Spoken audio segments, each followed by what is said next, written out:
Feel করছেন। আমি আরেকটি গুরুত্বপূর্ণ কথা বলি। ঢাকা শহরে যদি 3 কোটি মানুষ থেকে থাকে, এই মুহূর্তে 2.5 থেকে 3 কোটি মানুষ থেকে থাকে, একজন মানুষের প্রতিদিন প্রয়োজন হয়, সব রকম কাজের জন্য প্রয়োজন হয় 100 লিটারের মতন পানি। এই মুহূর্তে ঢাকা শহরে যদি আন্ডারগ্রাউন্ড ওয়াটার আমাদেরকে বের করতে হয়, প্রায় 1000 ফিটের কাছাকাছি আমাদেরকে নিচে যেতে হয়। আন্ডারগ্রাউন্ড ওয়াটার লেভেল এতটা নিচে চলে গিয়েছে। খুব কাছে যেটা নদী, বুড়িগঙ্গা নদী, এই বুড়িগঙ্গা নদীটার পানি সম্পূর্ণ ব্যবহারের অযোগ্য। তার থেকে একটু দূরে শীতলক্ষা নদী, এটা মোটামুটি ব্যবহারের অযোগ্যের কাছাকাছি চলে এসছে। তারপরেও সেখান থেকে পানি এনে ফিল্টার করে বা পিউরিফাই করে ব্যবহার করা হচ্ছে, কিন্তু সেটার পরিমাণ ধীরে ধীরে কমে আসছে। এখনই যদি আমরা সচেতন না হই, নতুন করে যেই পানি প্রজেক্ট হচ্ছে, এটা মেঘনা নদী থেকে আনছে। তবে মেঘনা নদীর আশেপাশে এখন মিল ফ্যাক্টরি অনেক কিছু হচ্ছে এবং কয়েক বছর পরে এটিও ব্যবহারের অযোগ্য হয়ে যাবে। সম্মানিত উপস্থিতিবৃন্দ, আপনি এই মুহূর্তে সবকিছু মিলিয়ে প্রায় 2.5 কোটি লিটারের মতন পানি সরবরাহ করছে, যে প্রতিষ্ঠানগুলো সরবরাহ করতে পারছে পানি। 3 কোটি লোকের মধ্যেই ঢাকা শহরে বসবাস করছে, যদি স্ট্যাটিস্টিক কারেক্ট হয়ে থাকে। হিসাব করলে গড়ে 1 থেকে 1.5 লিটার পানি আমরা পাচ্ছি। এর ভয়াবহতাটা আপনাদেরকে আমি বিবেচনা করার জন্য অনুরোধ করছি। এরকম একটি পরিস্থিতিকেও আমাদেরকে অ্যাড্রেস করতে হবে। এইটা গেল একটা। আমি সলিউশনে যাচ্ছি না, বিশেষজ্ঞ আছেন, আমি পলিটিশিয়ান, বিশেষজ্ঞ আছেন, তারা আমাদেরকে নিশ্চয়ই দেবেন সলিউশন। কেউ যদি জিজ্ঞেস করেন সলিউশন কি আপনার কাছে আছে, বিশেষজ্ঞের সাথে কথা বলেছেন, কম বেশি আমরা আলাপ করেছি বিশেষজ্ঞদের সাথে যে এটাকে কিভাবে আমরা অ্যাড্রেস করতে পারি। 7-15 দিন, 6 মাস, 1 বছরে হবে না, একটু সময় লাগবে, বাট বিষয়গুলোকে অ্যাড্রেস করা যাবে। তবে আমি কয়েকটা সমস্যা আপনাদের সামনে তুলে ধরলাম, কারণ এটি আমরা দেখতে পাচ্ছি না, হয়তো সেভাবে আমরা বিষয়টাকে ফিলও করি না, কিন্তু একটি বিরাট সমস্যা দেখা দিচ্ছে সামনে। সম্মানিত উপস্থিতিবৃন্দ, আলোচকবৃন্দ, আরেকটি বিষয় আপনাদের সামনে উপস্থাপন করি।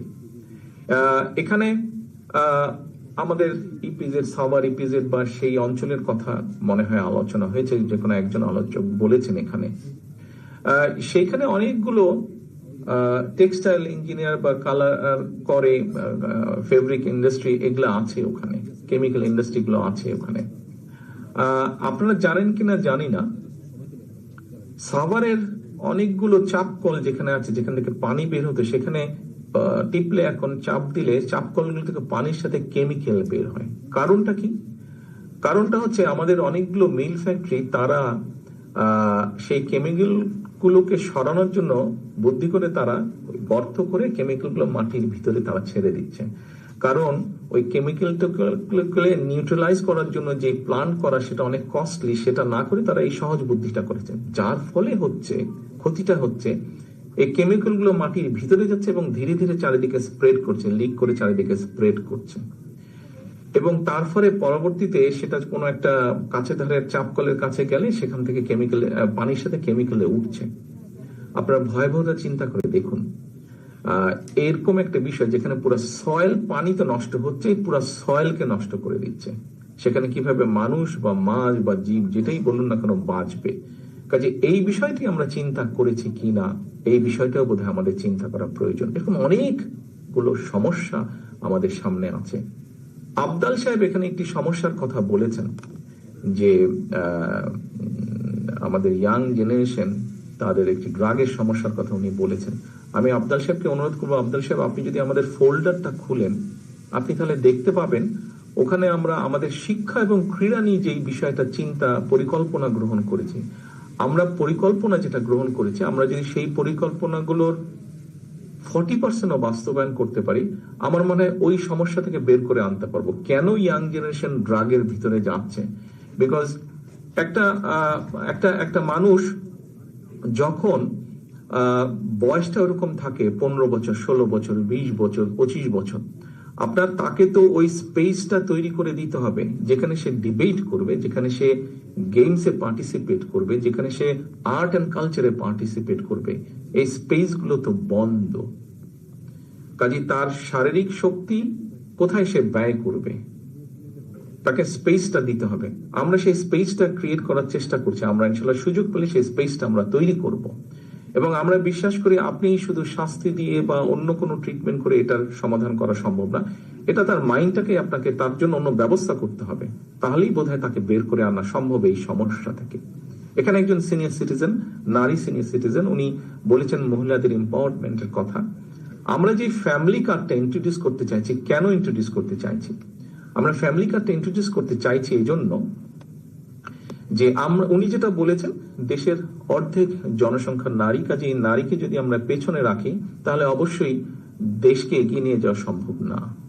কাজে তাদেরকে সাথে রাখতে হবে, কিন্তু তাদেরকে সাথে রাখতে হলে দেশনেত্রী খালেদা জিয়া নারীদের শিক্ষা ব্যবস্থা গ্রেড 12 পর্যন্ত উনি ফ্রি করে দিয়েছিলেন। তার ফলে আমরা পরবর্তীতে দেখেছি যে নারীদের, মেয়েদের স্কুল কলেজ বিভিন্ন শিক্ষা প্রতিষ্ঠানে এনরোলমেন্ট বেড়েছে। পরবর্তী বিএনপি সরকার চাইছে, আল্লাহর রহমতে জনগণের সমর্থনে আমরা সরকার গঠন করতে সক্ষম হলে পরবর্তী বিএনপি সরকার আমরা চাইছি যে এই শিক্ষিত নারীকে এই ফ্যামিলি কার্ডের মাধ্যমে আমরা তাদেরকে অর্থনৈতিকভাবে স্বাবলম্বী করে গড়ে তুলতে পারবো। স্ট্যাটিস্টিক্স যা বলে যে পরিবারের মা যদি এডুকেটেড হন এবং একই সাথে যদি তার হাতে কিছু অর্থনৈতিক স্বাধীনতা থাকে, তাহলে সেই রিসোর্সটা উনি ব্যবহার করেন প্রথমত তার সন্তানদের স্বাস্থ্যের পেছনে, দ্বিতীয়ত তার সন্তানদের শিক্ষার পিছনে, তৃতীয়ত উনি সেটা পরিবারের সচ্ছলতার জন্য ছোট ছোট জায়গায় ইনভেস্ট করেন, যেখান থেকে একটা রিটার্ন আসবে, ফলে তার পরিবার সচ্ছল হতে পারবে।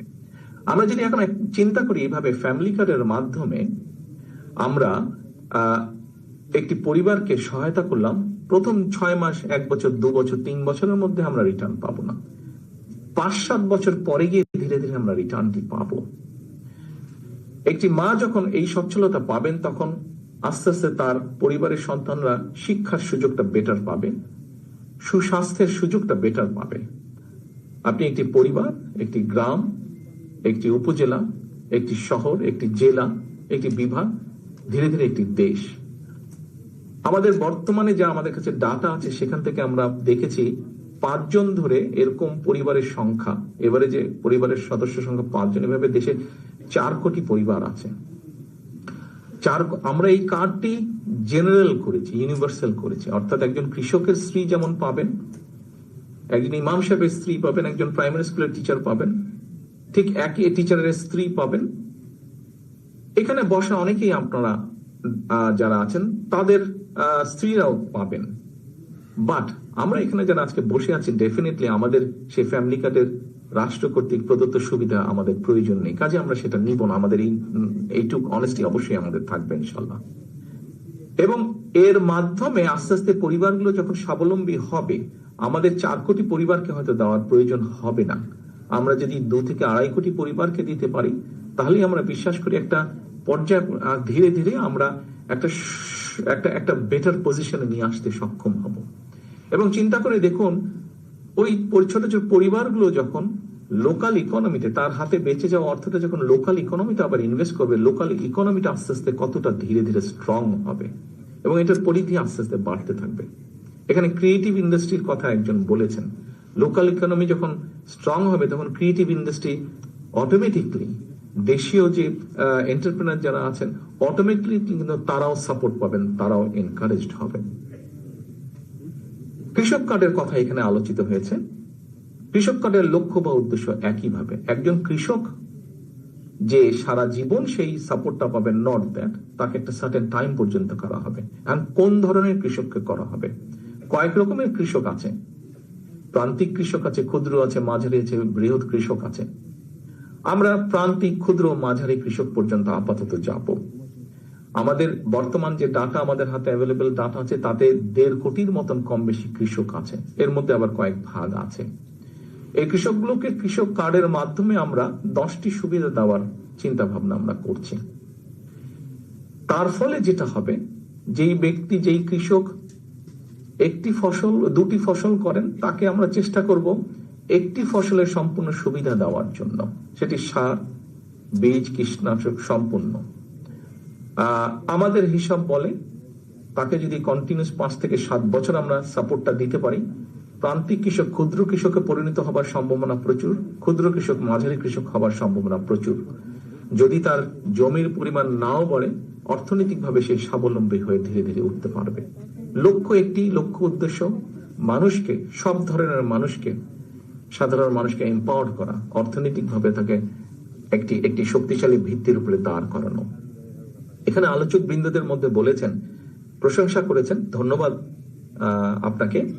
খুব সম্ভবত মাহবুবুল্লাহ সাহেব বলেছেন যে এই কার্ডগুলো প্রশংসনীয় উদ্যোগ, কিন্তু কতটুকু ইমপ্লিমেন্টেড হবে। আমি ওনার জানার জন্য বলতে চাই এবং সবার জানার জন্য বলতে চাই, এই কার্ডগুলো শুধু যে আমরা যারা রাজনীতি করি তারাই যে বসে করেছি তা না। আমাদের কিছু শুভাকাঙ্ক্ষী আছে যারা প্রশাসন বা বিভিন্ন প্রফেশনালস জড়িত এইসব কাজের সাথে। আমরা তাদের পরামর্শ নিয়েছি যে কিভাবে কাজগুলোকে আমরা যখন শুরু করব, কাজগুলোকে কিভাবে এই কাজগুলোকে সরকারের নিয়ম কানুনের মধ্যে আমরা ইমপ্লিমেন্ট করতে পারবো, সেই বিষয়গুলো আমরা আলোচনা করেছি, সেই বিষয়গুলো আমরা বিবেচনা করেছি। বাজেটের সংস্থান কিভাবে হবে, কিভাবে করতে হবে, কোথা থেকে বাজেটগুলো আসবে, কোন বাজেটটা অপ্রয়োজনীয় সেটাকে কাট করে এখানে এনে আমরা অ্যাড করব, এই ডিটেল কাজগুলো করা হয়েছে। কিন্তু একটি লিফলেটের মধ্যে যেহেতু এত ডিটেল দেওয়া সম্ভব না, সেজন্য আমরা এই বিষয়গুলো, ডিটেল বিষয়গুলো আমরা এখানে উল্লেখ করিনি।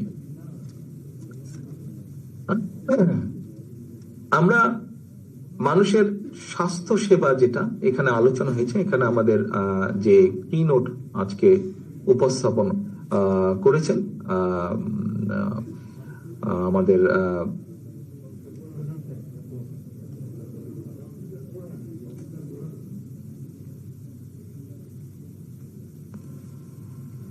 বুরহানুদ্দিন সাহেব এখানে কিনোট উপস্থাপন করেছেন। উনি ওখানে ওনার কিনোটে উনি বলেছেন যে স্বাস্থ্য সেবার কথা, উনি প্রাইভেট পাবলিক পার্টনারশিপের কথা বলেছেন। সম্মানিত উপস্থিতি, এটি করার কারণ হচ্ছে আমরা খুব পপুলারলি বাহবা হাততালি পাওয়ার জন্য, জনসভায় ভোট পাওয়ার জন্য আমরা আমাদের নেতৃবৃন্দ, রাজনীতিবিদ আমরা বলে দিতে পারি যে কোন একটি জেলায় গিয়ে জনসভা করে যে আমরা এখানে 1000 বেডের হসপিটাল করব। চিন্তা করে দেখুন, 1000 বেডের হসপিটাল যদি করতে হয়, সেটি শুরু থেকে শেষ পর্যন্ত করতে করতে একটি নির্বাচন, একটি মেয়াদের সরকার পারই হয়ে যাবে, 5 বছরই পার হয়ে যাবে, তারপরে মানুষ এত সেবা পাবে। আমাদের কাছে অ্যাভেলেবল যে ডাটা আছে, সেই ডাটা আমাদেরকে বলে এই মুহূর্তে সরকারি যে ইনফ্রাস্ট্রাকচার আছে, হেলথ ফ্যাসিলিটি, এবং বেসরকারি যেটি আছে, মোটামুটি সমান সমান, ক্ষেত্র বিশেষে বেসরকারিটা একটু বেশি, নার্স, ডাক্তার, বেড সংখ্যা সবকিছু মিলিয়ে। আমরা সেই জন্য চিন্তা করেছি যে ধরুন, উদাহরণ হিসাবে আমি বলি, পিজি হসপিটালের ক্যান্সার ডিপার্টমেন্ট যেটা, সেখানে যে কিমো মেশিন আছে, এই কিমো মেশিনটা হয়তো 100 জন রোগীকে কিমো সাপোর্ট দিতে পারে, মাসে ট্রিটমেন্ট করতে পারে সেখানে। কিন্তু সেখানে রোগীর সংখ্যা হচ্ছে, কিউতে রোগীর সংখ্যা হচ্ছে, লাইনে সিরিয়ালে রোগীর সংখ্যা হচ্ছে 200 জন, প্রতি মাসে জমা হচ্ছে 200 জন। এই মাসের 100 জন ক্লিয়ার করতে করতে আপনার আরো 200 জন, মানে 300 জন হয়ে যাচ্ছে। ঠিক একইভাবে আমরা যদি ধরি এভারকেয়ার হসপিটালে যে ক্যান্সার ডিপার্টমেন্টটা আছে, সেখানে যে কিমো মেশিন আছে, ওটারও ক্যাপাসিটি 200 জন। কিন্তু যেহেতু ওটা প্রাইভেট হসপিটাল, সেখানে সব ধরনের মানুষ যেতে পারে না, এফোর্ড করতে পারে না। তারা হয়তো মাসে 36টা রোগী পায়, 35টা রোগী পায়, পেশেন্ট পায় ওটার জন্য। বাকি হয়তো 70টা 65টা তাদের খালি থাকছে, দিতে পারছে না। আমরা যেটা চিন্তা করছি, এরকম যারা আছে তাদের সাথে সরকার একটা কন্ট্রাক্টে আসবে যে আমি তোমার ওই যে 70টা, তার সাথে বসে আমরা ক্যালকুলেট করবো যে তার কি খরচ, ম্যাক্সিমাম আমরা তাকে কত দিতে পারবো, আমাদের সরকারের কি খরচ হবে। তখন পিজি হাসপাতালের যে কিউতে 100 জন আছে, এখান থেকে নিয়ে আমি 70 জন রোগী তাকে দিব এবং তাকে বলবো তুমি একে ট্রিট করো। এটি করার কারণটা হচ্ছে আমরা পলিসি এবং সবকিছু যদি ঠিক করে নিতে পারি মোটামুটি ভাবে দ্রুততার সাথে, তাহলে 3 থেকে 6 মাসের মধ্যে আমরা রোগীদেরকে চিকিৎসা দিতে পারবো। ফলে একজন সিএনজি চালক হোক, কেউ হয়তো মনে মনে হাসছেন, চেষ্টা করতে তো দোষ নেই, পরিকল্পনাটা যখন গ্রহণ করেছি, বাস্তবায়ন করতে তো দোষ নেই। আমরা যদি চেষ্টা করি তাহলেই আমরা পারবো। বললাম বা 100% সফল বললাম না, 50% তো ইনশাল্লাহ হতে পারবো আমরা, কিন্তু চেষ্টা, উদ্যোগ নিতে হবে, চেষ্টা করতে হবে আমাদেরকে। এটি হচ্ছে খুব সংক্ষেপে আমাদের একটি চিন্তা, স্বাস্থ্যের ব্যাপারে একটি চিন্তা। অর্থাৎ আমরা চেষ্টা করব, কারণ একটি বিষয় আছে আমরা স্বীকার করি না শুনি করি, দুর্নীতির একটি বিষয় রয়েই গিয়েছে, দুর্নীতির লাগাম টেনে ধরা। আমরা যত নতুন হসপিটাল করব সেই হসপিটালের ওখানে তো বিষয় আছেই দুর্নীতি, মেশিন কেনার বিষয় আছে দুর্নীতি। পাবলিক মানি কেন আমরা জেনে শুনে অপচয় করব, যেখানে আমার হাতে অন্য অপশন আছে এবং যেখানে আমি দ্রুততার সাথে মানুষকে একটা সার্ভিস দিতে পারবো, হেলথ সার্ভিস, তাহলে আমি সেই দ্রুত সার্ভিসটার মধ্যে কেন যাব না? আমি এই অপশনটা কেন চিন্তা করব না, বাস্তবায়নের চেষ্টা আমি করব না? আমাদের লক্ষ্য উদ্দেশ্য এটাই। আমরা আরেকটি বিষয় করতে চাইছি, আমরা যদি দেখি উপজেলা লেভেল পর্যন্ত হাসপাতাল যেগুলো আছে, আপনাদের জানার জন্য আমি একটি ইনফরমেশন দিই। উপজেলা লেভেল পর্যন্ত যে এই মুহূর্তে 51 সদস্যের 51 বেডের হসপিটাল আছে, এই 51 বেডের মধ্যে 31 বেড করেছিলেন শহীদ রাষ্ট্রপতি জিয়া রহমান। পরবর্তীতে বাকি 20 বেড বেগম খালেদা জিয়া তার সরকারের সময় করেছিলেন। কাজে এটাও বিএনপির অবদান। এখন আমরা যেটি করতে চাইছি, একটি বাস্তবতা যদি আমরা চিন্তা করি, আমি একটু পিছনে আবার ফিরে যাই। যে উদাহরণটা দিলাম এভারকেয়ার এবং পিটি হসপিটালের, ক্যান্সার দিয়ে আমি উদাহরণ দিলাম। আপনারা হয়তো জিজ্ঞেস করতে পারেন এটি কি সবকিছুর ক্ষেত্রে প্রযোজ্য হবে? না, সবকিছুর ক্ষেত্রে এটি প্রযোজ্য হবে না। এটি জ্বর, সর্দি, কাশি, ম্যালেরিয়া, কলেরা, ডায়রিয়া এসবের ক্ষেত্রে প্রযোজ্য হবে না। এই বিষয়গুলো শুধু প্রযোজ্য হবে ক্যান্সার পেশেন্ট অথবা কার্ডিয়াক পেশেন্ট অথবা কিডনি ডায়ালিসিস, এরকম সিরিয়াস ম্যাটার যেগুলো, এরকম 4-5টি বিষয় এগুলো প্রযোজ্য হবে। বাকি সাপোর্টগুলো নর্মালি যেভাবে আছে সেটাকে আমরা ডেভেলপ করার চেষ্টা করব। তখন আসি প্রান্তিক জনগোষ্ঠীর কাছে মিনিমাম হেলথ সুবিধাটা কিভাবে আমরা পৌঁছে দিতে পারি। আমরা যদি জিনিসটাকে একটু অন্যভাবে চিন্তা করি, দেখুন 20 কোটি মিনিমাম জনসংখ্যা আমাদের। আমরা যতই হাসপাতাল দেই, যতই আমরা প্রাইভেট পার্টনারশিপ, আমরা পাবলিক প্রাইভেট পার্টনারশিপ করে যেটাই করি, আমাদের রিসোর্স কিন্তু খুব লিমিটেড। আমাদের জনসংখ্যা যদি এইভাবে বাড়তে থাকে তাহলে কোনোভাবেই আমরা কোনো কিছু সামাল দিতে পারবো না। তো এখন তাহলে আমাদেরকে যেই কাজটি করতে হবে, আমাদেরকে প্রিভেনশনে যেতে হবে। আপনারা যদি খেয়াল করে দেখেন, এখানে নিশ্চয়ই ডাক্তার হিসেবে কেউ আছেন, ফিজিশিয়ান আছেন, তাদের এটি জানা থাকবে। আমরা যদি ঢাকা মেডিকেল কলেজটিকে উদাহরণ হিসেবে গ্রহণ করি, ঢাকা মেডিকেল কলেজের হয়তো প্রতিদিন 1000 রোগীকে অ্যাড্রেস করার সক্ষমতা আছে। অর্থাৎ উদাহরণ হিসেবে বলছি, অর্থাৎ সরকার যে পরিমাণ ওষুধ, যে পরিমাণ সবকিছু দেয়, ডাক্তার, নার্স, বেড সবকিছু মিলে হয়তো 1000 প্রতিদিন রোগীকে ঢাকা মেডিকেল কলেজ অ্যাড্রেস করতে পারে। কিন্তু আপনি যদি ঢাকা মেডিকেল কলেজের সামনে গিয়ে দাঁড়ান, আপনি দেখবেন প্রতিদিন না হলেও মিনিমাম 3000 পেশেন্ট আসছে। 3000 পেশেন্ট আসছে। তো আপনি আজকে 1000 শেষ করতে করতে কালকে আবার 3000 আসলো, কিন্তু আজকের যে 3000-এর 1000 নিয়েছেন রয়ে গেল 2000, কালকে হয়ে গেল এটা 5000। এটা একটা অসম্ভব ব্যাপার এটাকে ম্যানেজ করা। আমরা যেটা করতে চাইছি, আমরা দেশে পর্যায়ক্রমিক ভাবে 1 লক্ষ হেলথ কেয়ারার অ্যাপয়েন্ট করতে চাইছি। এখন এই হেলথ কেয়ারারদেরকে আমরা বেসিক কতগুলা ট্রেনিং দিব। ছোটখাটো অসুখ তারা ঠিক করে দিতে পারবেন, অর্থাৎ প্রিভেনশনের উপরে আমরা জোর দিতে চাইছি। প্রিভেনশন, এটি ইউরোপে এখন খুব পপুলার। ইউরোপও দেখেছে, ইউকেতে আপনারা জানেন এই এনএইচএস আছে, বাট এরাও হিমশিম কাছে, এদের মতন দেশ, ইউকের মতন দেশ হিমশিম কাছে এনএইচএস কে ম্যানেজ করতে। সেজন্য এরা চলে গেছে প্রিভেনশনে। হিসাব নিকাশ সবকিছু করে দেখা গেছে, আমরা যদি প্রিভেনশনে মোটামুটি মানুষ অসুস্থ হয় এটার পরিমাণ যদি কমিয়ে ফেলা যেতে পারে, তাহলে যারা অসুস্থ হচ্ছে তাদেরকে বেটার সার্ভিস দেওয়া সম্ভব হবে। সেই জন্য এই হেলথ কেয়ারের মাধ্যমে আমরা তাদেরকে দুয়ারে দুয়ারে, গ্রামে গ্রামে দুয়ারে দুয়ারে পাঠাবো, পরিবারগুলোর কাছে পাঠাবো। তারা যাবে, তারা বলবে কি কি খাবার না খেলে হার্টের প্রবলেম কমে যাবে, হবে না, কি কি খাবার বন্ধ করলে ডায়াবেটিক হবে না, কি কি খাবার বন্ধ করলে কিডনির প্রবলেম হবে না, কিভাবে চললে, কিভাবে খেলে কিডনির প্রবলেম হবে না। এইভাবে তাদেরকে প্রিভেনশনের দিকে আগ্রহী করে তোলার চেষ্টা করবে এবং একই সাথে তাদেরকে মাইনর যেগুলা বাসায় বসে অসুখ বিসুখ ঠিক করা যায়, এই ধরনের প্রেসক্রিপশন গুলো দিবে, এই ধরনের ট্রিটমেন্ট দিবে। এবং পর্যায়ক্রমিক ভাবে আমরা চেষ্টা করব, আমাদের যেটা চেষ্টা আছে, আমরা চেষ্টা করব যে তাদেরকে পুরো একটা সার্ভারের ভিতরে নিয়ে আসতে। অর্থাৎ যেই গ্রামের জন্য যেই হেলথ কেয়ারার নিযুক্ত থাকবেন, সে যদি কোনো একটা বাসায় যায়, বাসায় যাওয়ার পরে যেই পরিবারের সাথে কথা বলছে, ওই পরিবারের সব ডিটেল তার কাছে থাকবে। সে দেখে তখন ডিসিশন নিতে পারবে, প্রয়োজন হলে উপজেলা পর্যায়ে ডাক্তারের সাথে সে পরামর্শ করতে পারবে যে এই রোগীটার এই প্রবলেম, আমি বুঝতে পারছি না, আমাকে তাহলে বলুন কি এখন করতে হবে। যদি মনে হয় তখন সে উপজেলা পর্যায়ে তাকে প্রেসক্রাইব করবে। এইভাবে পুরো বিষয়টা আমরা চিন্তা করছি, অর্থাৎ প্রিভেনশনের উপরে আমরা জোর দিচ্ছি। শিক্ষার ব্যাপারে আলোচনা হয়েছে এখানে। আমি আপনাদের সাথে সম্পূর্ণ একমত। আমরা যদি শিক্ষক, বেটার শিক্ষক তৈরি করতে না পারি, আমরা যতই শিক্ষা দিই লাভ হবে না কোনো। এবং সেই জন্য এখানে মাহাদি আমিন ওর বক্তব্যে বলেছে যে আমরা প্রাইমারি শিক্ষক, প্রায় 3.5 লক্ষেরও বেশি প্রাইমারি শিক্ষক আছেন এই দেশে, তাদেরকে আমরা ট্রেন করতে চাই। এখন এতজনকে ঢাকায় নিয়ে এসে ট্রেন করা একটা কস্টলি ব্যাপার। আমরা এদের কাছে ডিজিটাল উপায়ে পৌঁছতে চাই, তাদেরকে পুরো ডিজিটাল সিস্টেমের আন্ডারে আনতে চাই, সো দ্যাট তাদেরকে ওই প্রসেসের মাধ্যমে আমরা ট্রেনও করতে পারি এবং একই সাথে তারা কি কি পড়াবেন, কি কি বিষয় পড়াবেন, সেগুলো সেই মাধ্যমে আমরা তাদেরকে পৌঁছে দিতে চাই। একটি বিষয় ব্যক্তিগতভাবে আমি মনে করি, আমাদের যে ভবিষ্যৎ প্রজন্ম, তাদেরকে শিক্ষার পাশাপাশি অবশ্যই সামাজিক মূল্যবোধ, যা প্রায় আমরা শুনি সামাজিক মূল্যবোধের অবক্ষয় হচ্ছে, এই সামাজিক মূল্যবোধটাও এই বিষয়গুলো তাদেরকে দিতে হবে।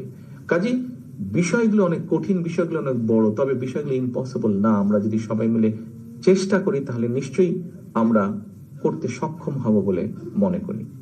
সম্মানিত সভাপতি, সম্মানিত সকল আমন্ত্রিত উপস্থিত বৃন্দ, সম্মানিত আলোচক বৃন্দ, আমরা যদি কথা বলি অনেক লম্বা হবে, তবে সংক্ষিপ্তভাবে আমাদের চিন্তা ভাবনাগুলো আপনাদের সামনে আমি তুলে দিলাম, কিছু বেসিক চিন্তা বিষয়গুলো। এর মধ্যে মানুষ আছে, এর মধ্যে শিক্ষা আছে, এর মধ্যে চিকিৎসা আছে, এর মধ্যে নিরাপত্তার বিষয়টি আছে, এর মধ্যে দুর্নীতির বিষয়টি আছে, আরেকটি বড় বিষয় হচ্ছে কর্মসংস্থান। আমাদের বিশাল একটি জনগোষ্ঠী আছে যারা তরুণ এবং তাদের কর্মসংস্থানের প্রয়োজন।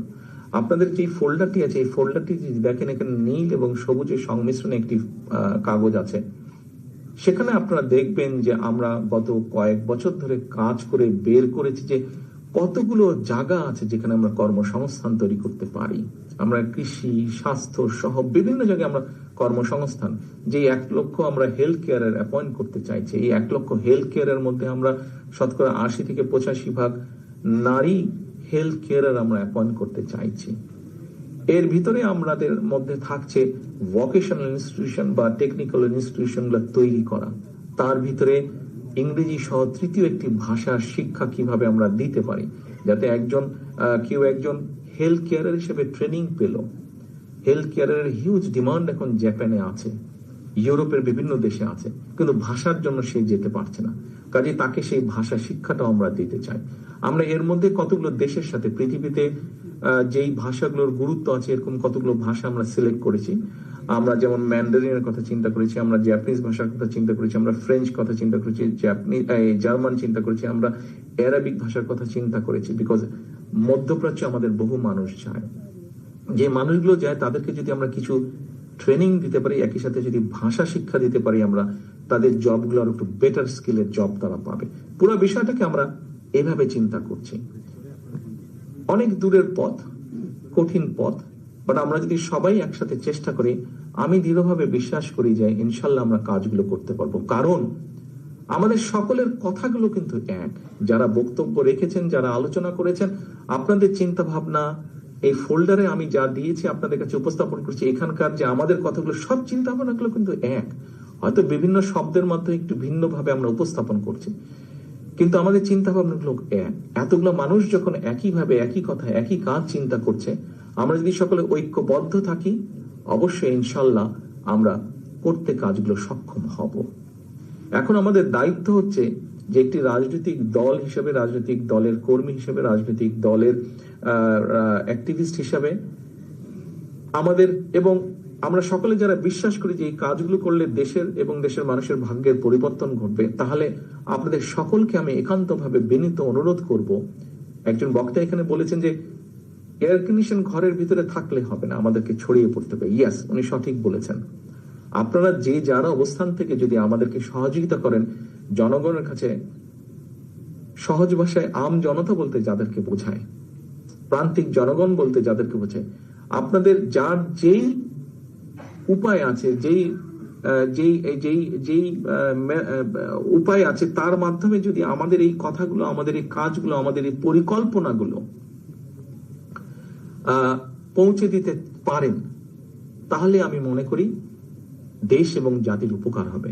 কারণ জাহিদুর রহমান সাহেব যেটি বলেছেন, একটি রাজনৈতিক কথা উনি বলেছেন, এই কাজগুলো করার জন্য কিন্তু জনসমর্থন প্রয়োজন, এবং এই কাজগুলো করার জন্য সরকারকে সেভাবে, আগামী সরকারকে সেভাবে শক্তিশালী ম্যান্ডেটের উপরে দাঁড়াতে হবে।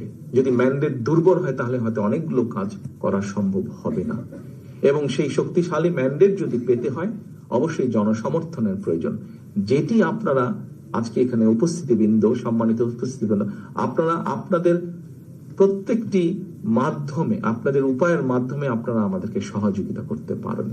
আসুন, আমাদের আগামী দিনের প্রত্যাশা হোক, আগামী দিনের শপথ হোক যে আমরা আমাদের প্রত্যাশিত বাংলাদেশের কাজটি যাতে আগামী সরকার শুরু করতে পারে।